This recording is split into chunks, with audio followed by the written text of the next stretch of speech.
Okay, so in today's video we're going to have a look at circle sectors. Now when it comes to circle sectors, we do need to have a good understanding of the circle formulas, okay, and that is going to be obviously our circumference and area formulas, which we'll talk about in a sec. And then in progression with this topic, it also leads on to a little bit of trigonometry within circle sectors, and again, I've already done a video on that and I'll link that in the description below. So obviously after this video, do make sure you check that one out as well. Now we're going to start off just looking at normal sectors here, and this particular question is asking us to look at the length of the arc, and then we're also going to have a look at working out the area of one of these. So do grab a piece of paper, grab a pen, make some notes, and we're going to have a look at this question to start with. So it says work out the length of the arc AB. So from A to B is this arc right here, and that's what we're going to work out. Now when we're looking at the length of the arc, we're looking at part of the circumference, and the formula for the circumference is circumference equals the diameter times pi, or pi times diameter. Okay, so that's all we're going to do. We're just going to do pi times diameter, but then we're going to look at it as a fraction of the whole circle here, because obviously this is only part of a circle, and we're going to have a look at what fraction it is. Now the key part of that in figuring that out is this angle right here. So we've got 40 degrees at the moment, and we know that in a circle there are 360 degrees, so the fraction of the circle that we're looking at here is 40 out of 360. Okay, and that's what fraction of the full circle we're looking at. So in terms of the length of the arc, that is the fraction of the circumference that we're actually going to be finding. Okay, we're going to be finding 40 over 360 lots of the circumference. Okay, and we could go about simplifying that if we wanted to, but we're going to do this all on the calculator, so there's no need for us to be simplifying these fractions. So in order to work out the full circumference, I first need to know what the diameter is. Now this particular question, as it's a sector, tells us the radius. Okay, it says the radius there, which is 7, and the diameter is double that. Okay, so we're going to double that for the diameter, so the diameter is going to be 14. So to work out the full circumference, I would do pi, and I would times that by 14. Okay, and if I work that out on the calculator, let's have a look what it comes out as. Pi times 14 comes out as 43.982. Now that's fine, that's the full circumference, but I only want part of it, and I've already established that it's 40 over 360. So straight away on the calculator, rather than working that out, I'm just going to times that by the fraction that we're looking for, which is 40 over 360. There we go. So if I type that in, say pi times 14 times 40 over 360, and I get my final answer there, and that comes out as 4.886921,906. There we go, and we'll write all those numbers down. Now obviously it says in this question, and it'll always tell you a specific way to round it, and here it says 3 significant figures. So if we round that to 3 significant figures then, so 488, chop it after the 8, there we are, it's a 6 afterwards, so that's going to round that final 8 up there, so that is going to be a final answer of 4.89. There we go, and just have a look in the question, it's centimetres, so that's 4.89 centimetres, and there we go, that's our final answer. So all you've got to do is obviously have a good understanding of the formula, so circumference is pi times diameter, and then obviously looking at what fraction of the circle you've actually got in front of you when you're looking at one of these sectors. So there we go, all we did was circumference is pi times diameter, multiplied it by 40 over 360, and that gave us the length of the arc.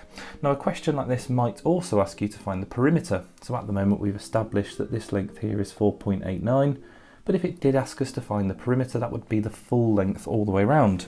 So the yellow line that I've highlighted is 4.89, but then we also have these two lengths here, which are both 7, and we would add them all together to get the perimeter there. So 7 plus 7 is 14, plus the 4.89, that come out as 18.89 for the full perimeter.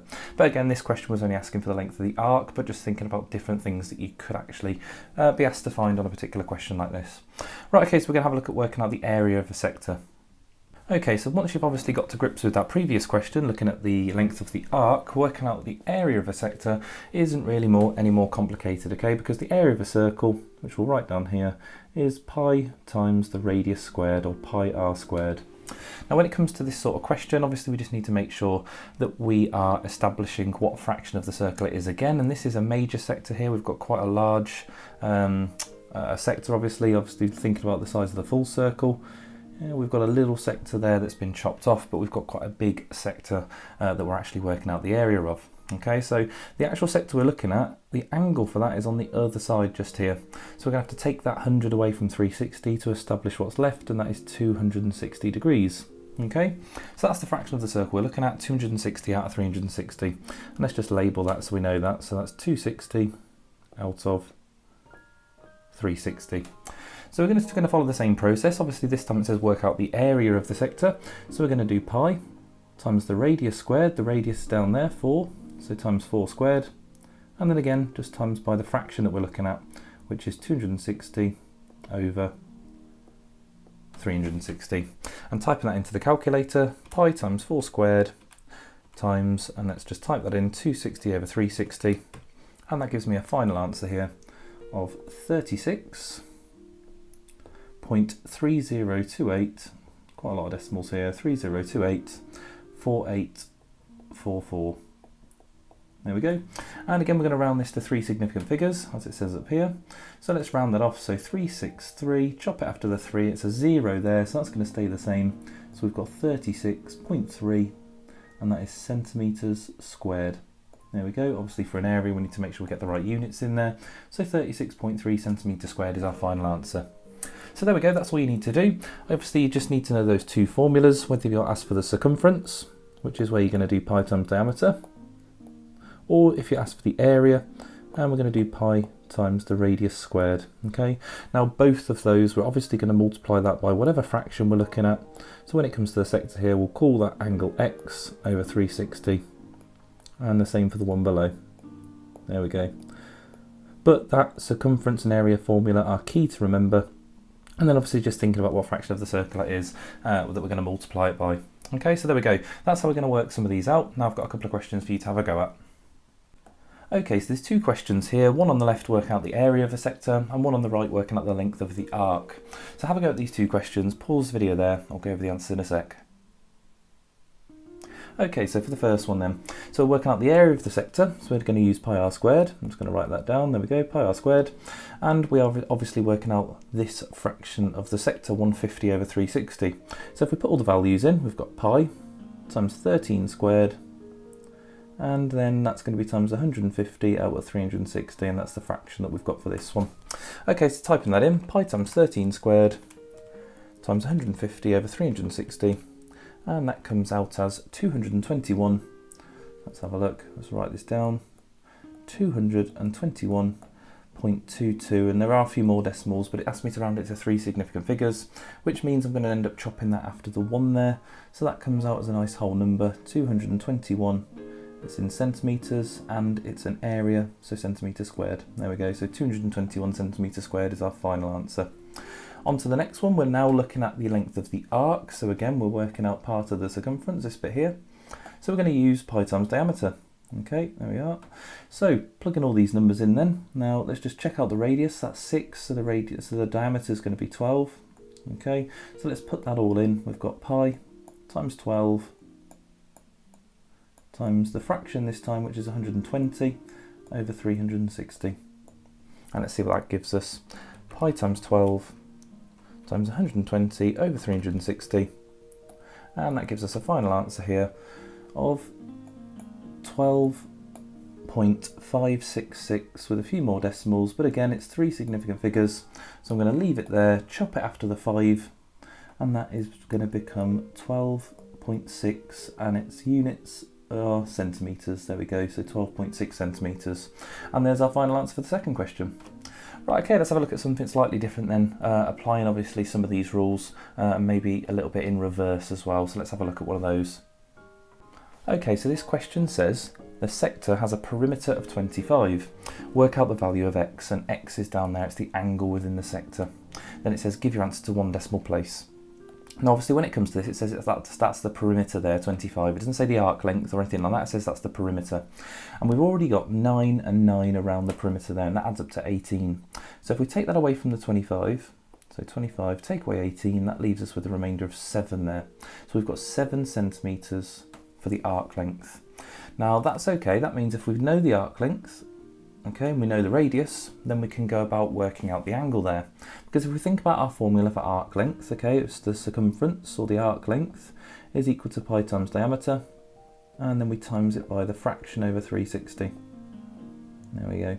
Now we know the diameter, and we know the arc length, so actually the only thing we're missing is the angle. So actually if I put all these pieces in, obviously we've got 7 is the arc length, and that is going to be pi times the diameter, which is double the 9 there, so 18, and let's write that down, d equals 18, and then that's multiplied by x over 360. Okay, so all we really need to do is figure out what number goes on top there to get us an answer of 7. Now we could just guess numbers, we could put numbers into the calculator and just have a look and see and try and get as close as we can to 7, or we could just go about rearranging this. Now the first thing I can do to rearrange this is I can divide both sides by this 18 pi. Okay, and I can just move that underneath the 7, okay, start dividing everything over. So let's just go about doing that. Let's do 7 divided by the 18 pi. Okay, it's got to equal x over 360. There we go. So if we go about working that out, because I can actually work out 7 over 18 pi, 7 divided by 18 pi, and that equals 0.12. Let's have a look. Let's write this down over here. So we've got 0.123787, and a few more decimals is equal to x divided by 360. Now again, we've only got one little step now to finish this off, because obviously I don't want to know what x over 360 is, I want to know what x is. So if I just times both sides by 360 now to reverse that divide there, and so I'm just going to, in my calculator, times 360, and it gives me my answer there. I get an answer and it comes out as 44.563. I'm going to stop there, it does keep on going, but we only want it to one decimal place. So obviously timesing it by 360 there gives us this answer. We want it to one decimal place, so chop it after the 5. And let's have a look, we have 44 point, and that is going to round up to 6 there, so 44.6 degrees is our final answer. There we go. And a nice little thing, you can always go back and check. You can put 44.6 degrees in place of x here, and just make sure that you do get 7. Obviously we've got our answer rounded there, so it's not going to be exactly 7 unless we use that full number on our calculator there, but you can always go back and check just to make sure that you've rearranged it correctly. Okay, so once you've got that angle, obviously there's a few different things that you can now be asked to do. Let's have a look, 44.6 degrees. We could actually now be asked to work out the area. Now it doesn't in this question, but I'm just thinking about obviously the progression of this topic and where it could go. You could actually now just be asked to work out the area, and that's fine because we've just done that on a previous question. So if we were asked to do that, we would now just do pi r squared multiplied by 44.6 over 360, okay, just plugging it into that formula that we did before. And likewise, that could be done in reverse as well. We could have been given the area to work out the angle, and then look at working out the arc length from that once we've got that angle. Okay, so just a little bit in reverse, obviously talking about perimeter, talking about arc length, and then actually potentially asking you to work out the area. And that's something that you're going to have a go at now on a very similar question to this. So let's have a look at that one. Okay, so the structure of this question is very similar to the one that we just looked at. We've got a sector, it tells us the perimeter, and it asks you to work out the area. So you need to go about working out that angle within the sector and then using that to work out the area. So pause the video there, have a go, and we'll go over the answer in a sec. Okay, so it says the perimeter is 35. So we have 10 and 10 at the moment, and that gives us 15 left over to make sure that that has a perimeter of 35 there. So we know that the arc length is 15. We just want to work out what this angle is here, this x degrees. So if we plug all these pieces into our formula again, we've got that the arc length 15 has to equal pi times the diameter. And again, the diameter is double the radius, so 20. So pi times 20 times x over 360, whatever that is. There we go. And if we go about rearranging that, let's have a look. We've got 15 divided by this pi times 20, so divided by the 20 pi, and then it's going to equal x over 360.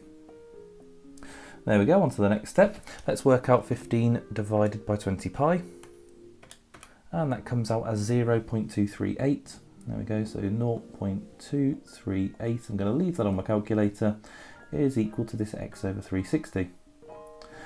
And again, multiplying both sides by 360 now to get the size of our angle. So times by 360, and let's see what we get for x. There we go, and we get 85.943. So 85.943. And a little few more decimals, we've got 66927. I'm going to write it all down because we're not quite finished yet. So now we've got the angle, okay, I'm just going to write that in here. So we've got 85.9 degrees. Okay, obviously that's rounded to 3 significant figures, but I'm going to use the full answer to work out the next step because now it wants us to work out the area.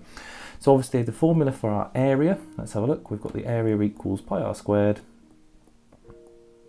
times the angle over 360, and in this case that'll be 85.9 over 360. There we go. So in my calculator I'm going to type this all in. I'm going to do work out the area, I'm going to do pi times 10 squared, the radius squared, and then times by this 85.9 over 360. I'm going to use the answer in my calculator, so I've still got that full number there and I'm not going to get any rounding errors. So we've got pi times 10 squared times, and then open my fraction, answer over 360. And there we go, and we get the answer 75. Perfect, so that comes out as 75 exactly.